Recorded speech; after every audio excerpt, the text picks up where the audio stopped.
Ini teman-teman yang ngefans sama New York Knicks yang nonton game tadi pasti yang ngelus-ngelus dada. Ya ampun, selamat, untung selamat. Kalau ditanya Knicks harus ngapain di game selanjutnya biar bisa 3 sama, ya udah Quentin Grimes sama si Jalen Brunson nggak usah diganti, udah biarin pol-polan main 48 menit udah di level regular season. Sebenarnya kita harapkan sebenarnya dia bermain di level playoff Himi gitu ya, 42 poin, 56 poin.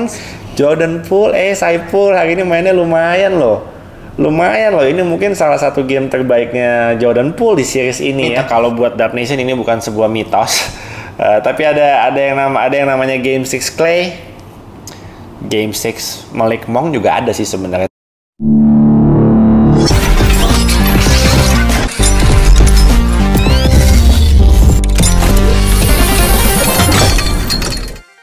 Ngobrol NBA episode 68. Sekarang sudah hari Kamis. Sudah mau weekend. Ada 2 pertandingan yang seru hari ini akan kita bahas di episode 68 ini. Tapi sebelumnya gue mau minta izin dulu karena besok gue pagi hari Jumat, Sabtu, Minggu akan nemenin anak gue tanding di Sukabumi. Ada turnamen Wali Kota Cup untuk KU 11. Besok pagi gue berangkat, hari Minggu malam pulang. Jadi mungkin baru bikin konten lagi hari Senin. Tapi gue akan bawa kamera, bawa lighting seadanya. Semoga nanti di kamar hotel di sana bisa colongan, ada waktu buat bikin konten ya tipis-tipis aja, recap sedikit. Gue seumur umur belum pernah ke Sukabumi. Kalau gue sejak anak gue masuk klub basket yang serius tuh, akhirnya gue datang ke kota-kota yang sebelumnya gue belum pernah datengin gitu ya. Contohnya yang dekat-dekat dari Cirebon, Sukabumi nih besok. Itu kemarin ke Cirebon belum pernah. Akhirnya setiap lagi ada jalan darat pasti lewatin Cirebon karena ada satu restoran enak. Jadi gue senang bisa ke daerah-daerah yang gue belum pernah pergiin sebelumnya berkat anak gue yang suka tanding-tanding keluar kota. So doain besok semua tandingnya lancar, perjalanan gue lancar. Oke. Di episode 68 ini gue akan membahas 2 pertandingan. Yang pasti yang pertama tadi pagi jam 6.30 itu adalah pertandingan antara New York Knicks dan Miami Heat Game 5 yang berlangsung di MSG. Atmosfernya keren banget ya di MSG ya. Nggak cuma ngeliatin yang selebritis yang datang di front row, tapi emang orang-orang New York ini contohnya Stephen A. Smith gitu ya.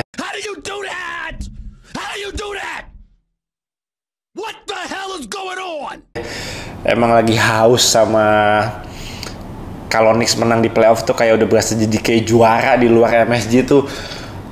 Gila men. Bagus nggak tawuran, kalau di sini tawuran kayaknya tuh. Tapi keren.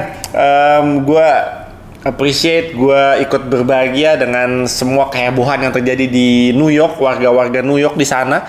Mereka layak mendapatkan itu. Dan khususnya buat series ini sekarang Miami Heat masih unggul, tetap unggul. Tadinya 3-1, sekarang menjadi 3-2 dan nanti game ke-6 akan dimainkan di Miami, di South Beach. Oke, kita akan bahas tipis-tipis tentang game yang tadi gue nonton.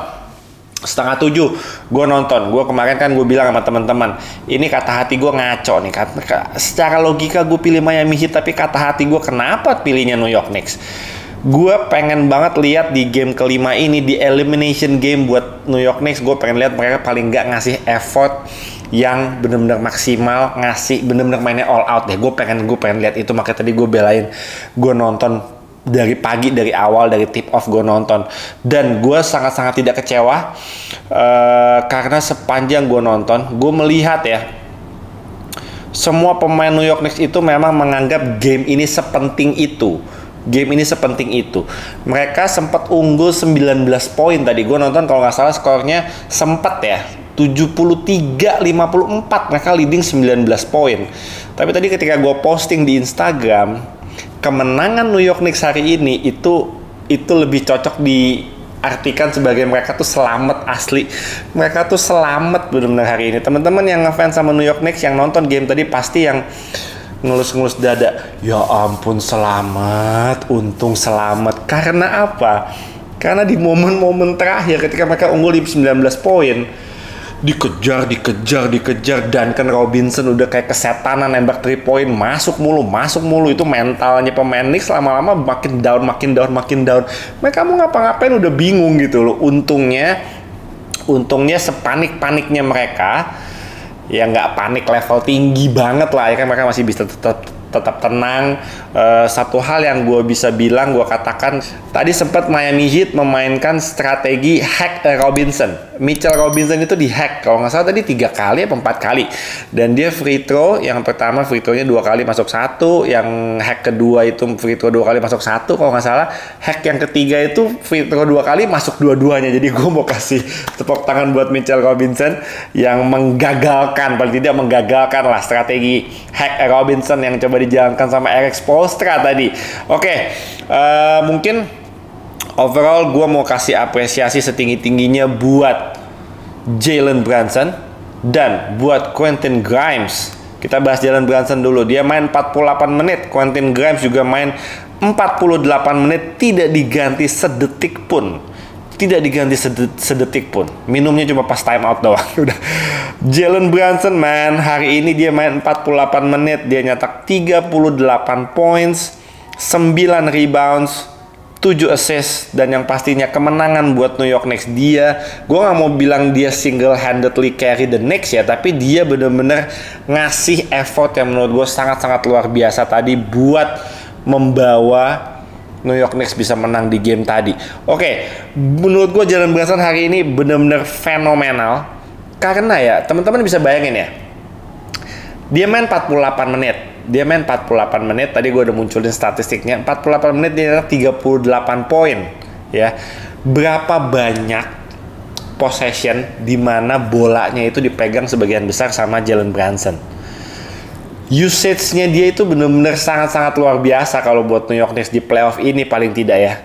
Jadi hampir semua bola itu pasti ada di tangan dia. Paling nggak dia megang bola jumlah waktunya tuh lama sekali. Dan apa yang dia lakukan di game ini, dia hanya bikin 1 turnover, bro. Untuk orang yang main full 48 menit dengan usage rate setinggi dia hanya melakukan 1 turnover. Menurut gue itu benar-benar amazing. Di game sepenting ini itu dia benar-benar menunjukkan permainan yang sangat-sangat luar biasa. Taking care of the ball, making plays for his teammates, menunjukkan kapasitasnya dia sebagai 3 level scorer ya. Dia mau 3 point bisa, mid range bisa, layup, ngedrive, ayo. Semua dia tunjukin tadi. Jalen Brunson gokil, man. Tapi untungnya New York Knicks juga dapat kontribusi nih dari RJ Barrett, dari Julius Randle, akhirnya mainnya bagus. Jadi gue senang nggak cuma Jalen Brunson doang yang mainnya yang diharapin buat nge-carry New York Knicks, tapi pemain-pemain kayak RJ Barrett lumayan stabil sebenarnya di series ini. Tapi Julius Randle gue suka tadi, dia mainnya tetap cepat tapi nggak out of control gitu loh, tetap under control, dan tapi tetap temponya cepat, attack ke dalam, going downhill. Gue suka dengan cara main dia seperti itu, tapi nggak gerasak-gerusuk gitu ya. Jordan Poole, nanti kita bahas Jordan Poole. Kalau ngomong gerasak-gerusuk pasti yang di otak gue langsung Jordan Poole. Oke, shout out buat Quentin Grimes hari ini 48 menit juga nggak diganti sama sekali. Defense-nya gokil, terutama di possession ketika dia tadi sempat kram juga di sisa beberapa menit terakhir. Tapi pas dia lagi kram itu somehow dia bisa nge-steal bola dari Jimmy Butler. Itu benar-benar ada big defensive stops yang dia lakukan dilakukan sama Quentin Grimes tadi, dan itu satu impact-nya dia di lapangan menurut gue hari ini juga sangat-sangat luar biasa. Nggak usah dilihat dari scoringnya ya. Scoringnya sebenarnya biasa-biasa aja, tapi defense-nya dan presence-nya dia terutama dalam menjaga Jimmy Butler tadi, digangguin terus Jimmy Butler. Sama Quentin Grimes tuh digangguin banget. Tadi Josh Hart kena foul trouble, tapi Quentin Grimes menurut gue dia punya badan yang lebih tebal, punya length yang lebih bagus daripada Josh Hart, dan untuk ngejaga pemain kayak Jimmy Butler menurut gue tadi sangat ngebantu banget gitu ya. Jadi shout out juga buat Quentin Grimes. Kalau ditanya Knicks harus ngapain di game selanjutnya biar bisa 3 sama, ya udah Quentin Grimes sama si Jalen Brunson nggak usah diganti, udah biarin pol-polan main 48 menit. Udah, Tom Thibodeau, ini ciri khas lu banget nih, kalau lu udah nemu satu pemain yang emang udah bisa lu percaya pasti nggak akan diganti, itu udah tipikalnya Coach Steve banget itu. Jadi udah gas aja game ke-6, mainin aja tuh full tuh, pingsan udah tanggung, daripada nyawanya hilang, udahlah nggak apa-apa, mainin aja, dia juga mau pasti. Oke, beberapa kunci dari game tadi Knicks lawan Heat adalah rebounds. Berkali-kali di series ini Knicks selalu kalah rebounds. Dan di game tadi reboundnya cukup signifikan gapnya. New York Knicks berhasil meraih 50 rebounds, sementara Miami Heat cuma 34 rebounds.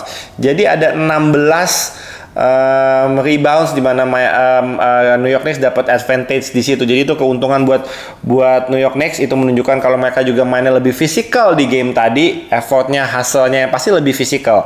Itu ciri khas dari New York Knicks ya. Dan yang bikin gue salut dari Jalen Brunson tadi, kalau mau nyambung yang tadi dia main 48 menit, itu bukan cuma mental toughness-nya dia, tapi physical toughness, bro. Main 48 menit, cobain aja 48 menit, capek, man. So, satu hal yang kalau gue mau kasih nilai plus buat Miami Heat adalah di game ini bench point mereka banyak sekali. Bench point mereka 42 poin dicetak sama pemain benchnya Miami Heat. Sementara New York Knicks hanya 8 points didapatkan dari pemain bench. Jadi itu gapnya 42 lawan 8. Jauh sekali, bro. Menurut gue itu akan jadi satu kunci penentu nanti di game ke-6 akan seperti apa. Kalau benchnya Miami Heat bisa terus berkontribusi sebesar ini, menurut gue chance mereka untuk menang gede banget, apalagi mereka main di kandang. Kalau New York Knicks nggak bisa dapat apapun dari bench mereka, Obi Toppin, itu Isaiah Hartenstein, itu juga nggak bisa ngasih apa-apa.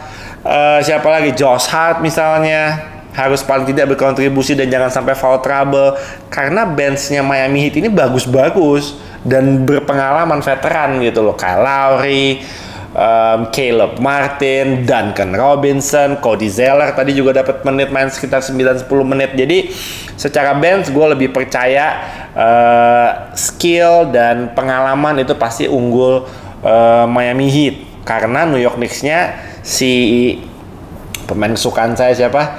Immanuel Quickley-nya cedera, sayang banget, man. Immanuel Quickley itu mungkin bakal lumayan jadi pembeda lah di series ini ya. Wah, nggak gimana-gimana, tapi kalau dia bisa nyumbang 16 points, mungkin akan jadi pembeda hasil akhir di game-game kemarin ya. Kita nggak pernah tahu, tapi sayang Immanuel Quickley, sayang dia nggak bisa main, kayak cedera apa dia tadi, pakai walking boot gitu ya kalau nggak salah tadi gue lihat ya. Mungkin ada gue nggak terlalu update sama cederanya Immanuel Quickley, tapi dan gue nggak update juga apakah dia bisa main di game ke-6 atau enggak. Tapi I don't think kalau dilihat dari tadi cara dia jalan itu, gue rasa dia nggak akan kembali dalam waktu dekat sih. Tapi nanti gue coba cek abis ini ya. Oke, Jimmy Butler, tetap kita harus bahas Jimmy Butler walaupun Miami Heat kalah. Secara effort menurut gue bukan effort yang terbaik, nggak cuma Jimmy Butler tapi dari semua pemain Miami Heat. Menurut gue effortnya sebenarnya udah oke, cuma bukan yang terbaik. Gue pernah melihat mereka effortnya jauh lebih baik daripada game tadi. Gue melihat di game tadi sebenarnya statistiknya Jimmy Butler nggak jelek kok. Ya, kita lihat aja statistiknya Jimmy Butler itu nggak jelek. Semua dia isi tuh kategorinya, pointsnya dapet, rebounds, assists, steals, block, semua dia lakukan, man. 19 poin, 7 rebound, 9 assists, 4 steal, 2 block, kurang apa lagi? Semua pos-posnya dia isi. Tapi mungkin itu statistiknya regular season Jimmy Butler. Ya, jadi ini Jimmy Butler di level regular season sebenarnya. Yang kita harapkan sebenarnya dia bermain di level playoff Jimmy, playoff Himi gitu ya, 42 poin, 56 points, dan yang lain tetap keisi, rebounds, assist, block, steal. Hari ini dia juga cuma 1 turnover, bro, 1 turnover, gokil. Dia tetap bermain sangat-sangat komplit, cuma mungkin memang di bawah level playoff Jimmy yang kita sudah pernah lihat di game-game kemarin di series melawan Milwaukee Bucks dan juga di game-game melawan New York Knicks juga gokil. Tapi keren lah, dia sayang banget sih hari ini cuma cetak 19 poin ya. Ini baru pertama kalinya di series lawan New York Knicks ini dia cetak di bawah 20 points. Ini baru pertama kalinya. Selalu yang di game lain semua di atas 20 points. Oke, segitu aja. Next lawan Heat, game ke-6 nanti tentunya akan berlanjut di hari Sabtu. Siapa yang bakal menang? Tulis di kolom komen. Fans-fansnya New York Knicks jangan nyerah dulu, masih ada harapan. Fans-fansnya Miami Heat jangan terlalu pede dulu, tapi tentu aja keuntungan ada di mereka karena mereka akan kembali ke Miami untuk bisa menuntaskan series ini, menyudahi perlawanan New York Knicks. Kita lihat nanti apa yang akan terjadi di game ke-6 ya. Oke, pertandingan kedua tentunya hidangan utama hari ini, pertandingan game ke-5 antara Los Angeles Lakers dan Golden State Warriors yang tadi berlangsung di Chase Center. Sama juga elimination game buat Golden State Warriors. Kalau tadi mereka kalah, selesai sudah. Tapi akhirnya Golden State Warriors bisa memperpanjang nafas mereka dan menang. Sementara skor 3-2 buat Lakers, dan game ke-6 nanti akan kembali di Crypto pada hari Sabtu. Ada nobar juga, cuma karena gue lagi di Sukabumi, mohon maaf saya tidak bisa bergabung di Sukabumi. Ada yang ngadain nobar gak sih? Gue bisa sih nonton di laptop, nonton di TV, colokin smart box bisa aja, cuma kalau nobar tuh emang nggak ada yang ngalahin keseruan nobar sebenarnya. Oke, di game tadi Steph 27 points dan bonus yang sangat-sangat luar biasa karena Golden State Warriors mendapatkan 20 poin dari Draymond Green. Setiap kali Draymond Green bisa cetak dan bisa berkontribusi 20 poin, itu kemungkinan besarnya atau mungkin selalu, saya nggak tahu ya, itu Warriors menang gitu ya. Jadi bonus yang luar biasa. Andrew Wiggins, kita udah berharap dari kemarin-kemarin, Dub Nation udah berharap pasti Andrew Wiggins bisa having a big game, a strong game. Hari ini lumayan banget, 25 points, 7 rebounds, 5 assists. Gokil. Steph nggak sendirian bro, walaupun Clay tadi masih kurang oke ya, secara shooting akurasinya dan lain-lain. Sumbangan poinnya juga tadi hanya berapa, 10-12 poin mungkin. Jordan Poole, Saipul hari ini mainnya lumayan loh. Ini mungkin salah satu game terbaiknya Jordan Poole di series ini ya. Seneng lah, paling nggak dia nggak terlalu gasak-gusuk. Ya ada tadi dia mungkin kecepatan nembak, kejauhan nembaknya ketika lagi dijaga dan lain-lain, tetap aja dia nembak. Ya tapi nggak terlalu, bisa diminimalisir lah kesalahan-kesalahan dia, dan gue rasa dia tadi mainnya juga pas dia di lapangan juga dia impactnya juga bagus kok. Nggak cuma sebagai scorer tapi sebagai facilitator, memberikan space buat teammates-nya dia, terutama gue appreciate dengan effortnya Saipul hari ini. Aman Saipul. Oke, Draymond mainnya agresif banget hari ini, nggak cuma mainnya, mulutnya juga agresif. Tapi gue ngelihat selalu ketika Draymond catches the ball ya, ketika dia nangkap bola itu dia paling tidak 80-90% itu dia selalu, ketika dia udah dapat bola di tengah itu pasti udah lane-nya udah wide open, udah kebuka, terserah dia mau ngapain. Dia mau layup bisa, dia mau ngedrive bisa, dia mau kick out bisa, dia mau nungguin Steph relocate juga bisa, dia balikin lagi ke Steph itu juga bisa. Jadi banyak sekali opsi-opsi ketika Draymond Green dapat bola, dan gue seneng hari ini dia fokus ketika dia dapat bola karena dia udah tahu depannya udah kosong, dia agresif, dia attack, dia layup, dia ngedrive. Gue suka dengan Draymond hari ini. Draymond yang agresif itu yang gue tunggu-tunggu juga dari kemarin-kemarin. Kita lihat waktu itu dia mainnya bagus pas di series lawan Sacramento Kings juga ada yang dia 20 poin dan kalau nggak salah ya. Jadi good job buat Draymond. Nggak cuma itu, gue senang Draymond bisa 20 poin, tapi dia tetap fokus. Kerjaan utamanya adalah bermain defense, menjadi anchor dalam defense-nya Golden State Warriors. Terutama dia mendapatkan tugas yang sangat berat karena dia harus jagain si Anthony Davis gitu. Jadi tetap salut dengan effortnya Draymond Green hari ini. Luar biasa. Kalau dia skor 20 poin itu udah bonus banget lah. Buat Golden State itu udah bonus banget. AD tadi kena elbow sedikit dari kena elbownya Kevon Looney. Tadi ditakutkan dia kena concussion, tapi kayaknya Darvin Ham tadi juga udah ngomong, dia udah ngecek keadaannya, kayaknya udah nggak masalah. Harusnya nggak harus kena concussion protocol, dan mudah-mudahan di game 6 nanti dia sudah bisa available dan dia bisa main, karena kalau tidak ada AD, ampun deh udah. Itu yang tidak diinginkan sama Laker Nation. Gue juga tidak menginginkan itu. Gue nggak mau nih ada alasan lah inilah itulah, udah pokoknya dua-duanya harus sehat. Pemain-pemain intinya, pemain-pemain kuncinya harus sehat. biar tidak ada alasan, tidak ada dusta di antara kita. Udah, let them play sampai dengan garis finish. Nanti kita lihat siapa yang menang ya. Oke, mungkin kalau satu pemain Lakers yang hari ini gue suka adalah Dennis Schroeder. Dennis Schroeder itu punya plus minus paling besar. Starting five Lakers kalau nggak salah plus minusnya semua minus, tapi dari bangku cadangan ada Dennis Schroeder yang dia bisa plus 14. Gue suka sih sebenarnya dengan Dennis Schroeder, mainnya kan kayak pelan gitu ya, tenang gitu ya, memperlambat tempo banget, tapi ketika dia harus ngedrive, dia bisa nyelip gitu, bisa 3 point tadi dia masuk, mid range oke, floater oke, passingnya juga oke menurut gue. Jadi Schroeder hari ini mainnya oke, plus 14. Kalau dari Golden State Warriors, plus minus tertingginya adalah tetap di game ini seperti di game kemarin, itu adalah Gary Payton II. Gary Payton II ini sejak dimasukin di starting lineup sama Steve Kerr ya, menurut gue dia 2 game berturut-turut dia punya plus minus paling tinggi di Golden State Warriors. Jadi impactnya memang kerasa banget. Mudah-mudahan ini keputusan yang akan terus dilakukan sama Steve Kerr, karena gue suka sekali dengan Gary Payton II ditaruh di starting lineup. Ini salah satu dari adjustment yang dilakukan sama Steve Kerr, yang Draymond Green juga bilang udah tenang aja, kita punya coach yang jenius. Jadi Draymond pun nggak pernah takut tentang adjustment atau kesalahan ini. Itu menurut gue Steve Kerr akan berusaha mencari ramuan yang terbaik lah untuk 5 pemain yang dia taruh di lapangan itu. Dia pasti akan temuin yang formula yang terbaik menurut gue ya. Oke. Kunci juga Warriors hari ini menang dalam kategori rebounds dan melimitasi Lakers untuk hanya punya 1 possession setiap saat mereka lagi attack. Nggak ngasih offensive rebounds, nggak ngasih extra possession, nggak ngasih kesempatan kedua. Itu yang berusaha dibatasi sama pemain-pemain Golden State Warriors, dan gue rasa mereka sangat melakukan tugas yang sangat baik hari ini.